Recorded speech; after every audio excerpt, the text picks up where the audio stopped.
According to the Secretary of State's office, about 42% of voters in New Hampshire are currently registered as undeclared. You are the new silent majority of American voters who can determine the future of our country. The No Labels movement drew hundreds to its Problem Solver convention in Manchester to hear 4 presidential candidates speak, including Republican Bill Weld. So when I think of the center, I think of someone who's economically responsible, a fiscal conservative, but socially totally open and supportive of everybody. And that's the duty of the President of the United States.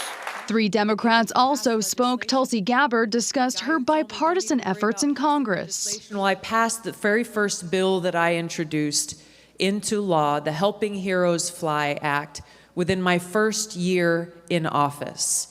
A bill that served severely wounded warriors and veterans. A John Delaney administration promises to put forth several big ideas from climate change to immigration in the first 100 days.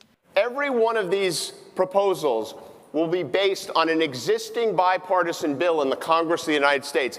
I won't change a word of them because I want to look at the American people and say, your good-minded representatives, Democrats and Republicans, have found common ground. Marianne Williamson says the division in the country is not left and right. Because the real opponent of our democracy is not conservative and it is not liberal. It is an authoritarian corporatism which has corrupted the United States government and has turned our government into little more than a handmaiden to huge multinational corporate forces. Organizers held a straw poll here today, and the results were pretty interesting. They released the top 4. 3 of the candidates were here today. Bill Weld placed 4th. John Delaney came in 3rd place. In 2nd place was Tulsi Gabbard, and the winner was not here today, Pete Buttigieg.